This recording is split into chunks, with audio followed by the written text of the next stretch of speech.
Hey everyone and welcome. Another young and upcoming 212 Iranian denied visa to compete in Spain this weekend for the 212 title and Olympia qualification. Abdullah believes that Imam was ready to announce himself as the next big thing, but sadly it couldn't be done, and with that being said, the chances of him qualifying for the Olympiad this year are over. And even if he didn't do well in Spain, we could have had an idea about his strengths and weaknesses. I don't know whether you guys have noticed, but these might be one of the best hamstrings in this division right now. Imam has a great structure and he looks balanced from top to bottom, and as of today, 4 days out of the show, he still had 6 pounds to drop to make weight in the 212. So if he keeps growing, we might see another athlete move over to open class, just like the great Hadi Choopan. Let's hope Imam doesn't get stuck with visa issues and gets to compete all over the world soon.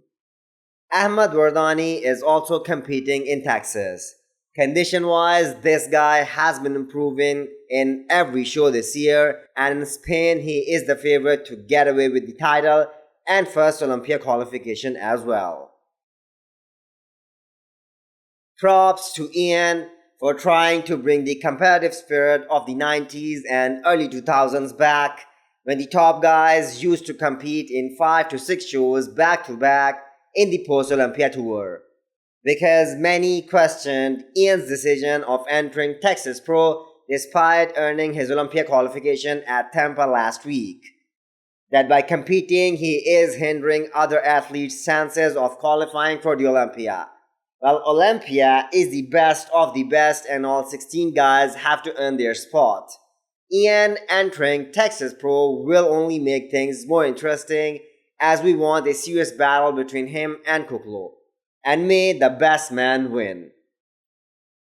Shaaban has decided to call it a day, as he has already made it to the Olympia on points and he won't be competing at Texas. This guy has all the tools to win shows. Tiny waist, huge quads, and great control over his stomach during posing and transitions. And one of the very few guys who still put a lot of effort and time in creating artistic posing routine.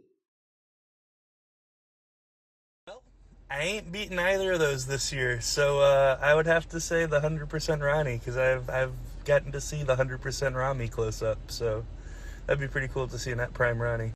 What do you guys say about this?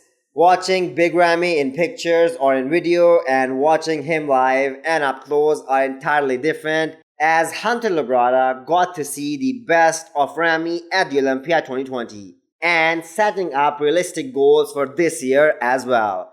If Hunter cracks top 6 at the Olympia 2021, that will be a huge achievement, and it's very possible.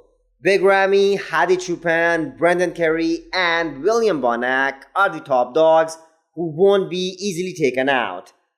But there is no Phil or Daxter this year, which makes the field open from 5th place onwards. Akim Williams looks incredible at 7 weeks out of the Arnold, but we don't know whether he will be able to peak 100% at both shows. It's a long shot, but it will be great to see Nick Walker, Hunter Labrada, James Hollingshead step on the Olympia stage at their absolute best and fight to get in the first call out. No stones will be left unturned, as Keone aims to bring a much better package at the Olympia as compared to Chicago. Keone has the right size to challenge for the Olympia 212 title only if he brings conditioning that matches Kamal and Sean Clarida. Keone confirmed twice in Q&A that he plans to retire soon from competitive bodybuilding. And without a doubt, with a crazy shape that Keone possesses, he is a top 3 Mr Olympia competitor this year if he brings his 100%. Hit the thumbs up button if you like the video and smash the subscribe button if you wanna come back for more. Thank you.